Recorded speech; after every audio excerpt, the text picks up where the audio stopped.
MTN SME Hub. Link to growth. Link to success. Link to the ultimate resource for business advice and insights.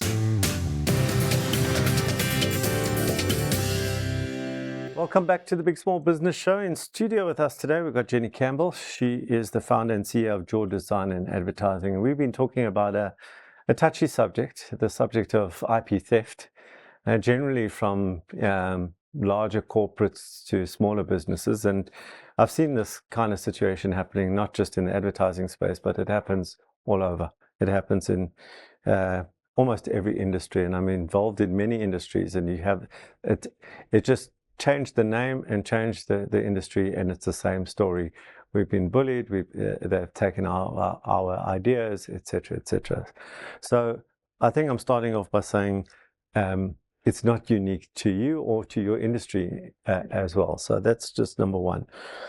So to me, there are four different ways that you can think about this, four different approaches. And I'll just jump through each of the four quickly. So the one simple way to avoid the pain of being having your idea stolen is not to pitch, just prospect for business, and just don't go into pitches.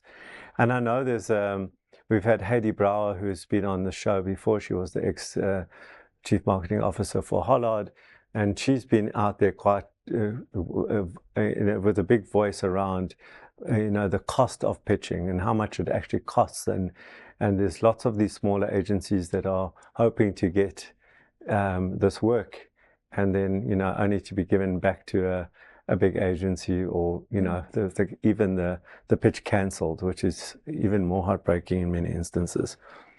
So that's one strategy you can say, is that our policy is that we don't pitch. That's one choice. Number two is you could pursue legal action. You could maybe be a little bit more cautious and wait for the paperwork to be done, and then pursue the legal avenue with the big corporates, and where that takes you. The third is to price for that theft.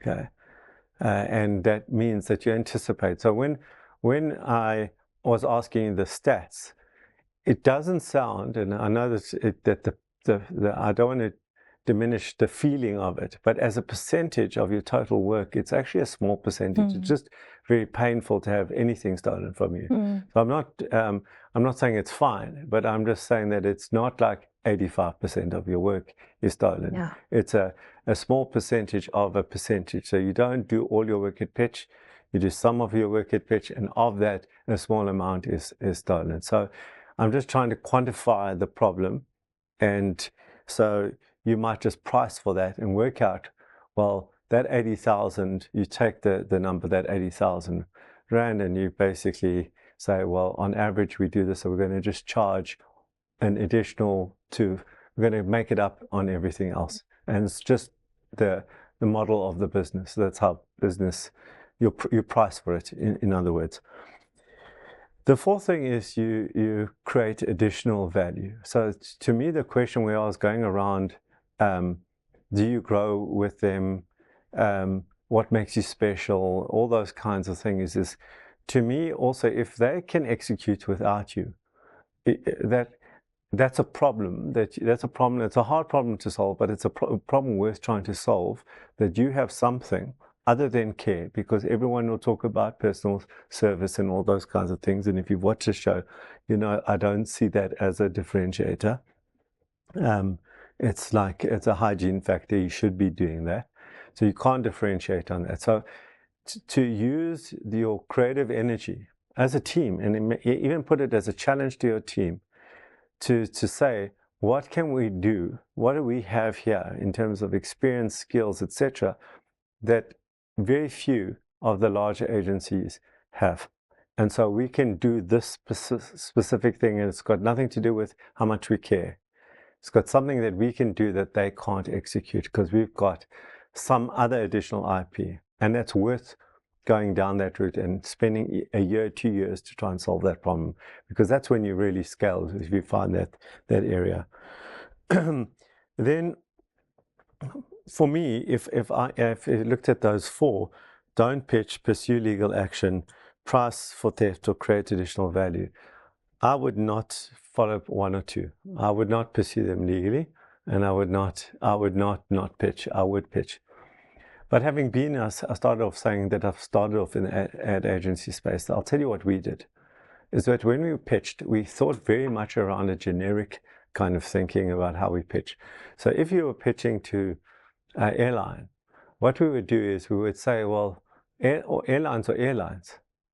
So in the instance that we lost the pitch, we would just go and pick up the phone to the other airlines and say, we've already produced work for you. Would you like to see it? So that work is not lost. And in fact, it could be a door opener. So it's a reframing the problem to say, there's going to be some that we're going to lose. But in the way that we design is in a generic way that we can basically take the logo of one airline and add a logo of another airline on there and just go and pitch it to them. And in every industry. So you're not wasting that effort, so to speak. You're actually using it as a door opener. And the whole thing around creating additional value is really about, and I know as I'm saying this, how tough what's going on in your mind is, but you don't understand, and an ad agency is an ad. What can we do? I know what we have. Okay. You got something? I got something. Right. And that's the thing. If you've got that, that's the thing in order where I couldn't do it because you've got something. I can't start an ad agency today and compete against you. What do you have that I don't have? Okay. And it can't be about the fact that you're an all-woman team or that, it can't be the soft stuff. It has to be the real hard benefit and value to the client. And maybe last two thoughts here is around, while you're thinking in that way, is two other things, is that you look at a 10-year strategy. How do we keep our clients for longer? And what do we do? And how do we build that into a model that in year 1 we do X, then we do something else in year 2 or into month 18, and from 18 to 24, etc. So we start to create a process around tenure as opposed to just hoping the client loves us and just And the second thing is around growth strategy, which could be combined, which is around the creation of additional value. And just as a quick idea there, it's about using one client's value for another client and going to speak with one client for the other.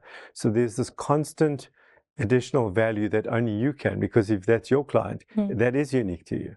And now I'm adding value to another client through that client, and start to think about that more in terms of a growth strategy. So in a nutshell, charge for it, use it you charge for it in a way and use it in order to open up other doors, and use your current clients in order to serve your other clients.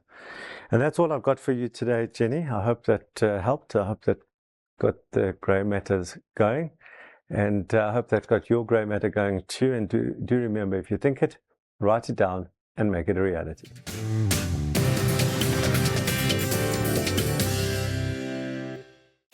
The Big Small Business Show, proudly sponsored by MTN Business.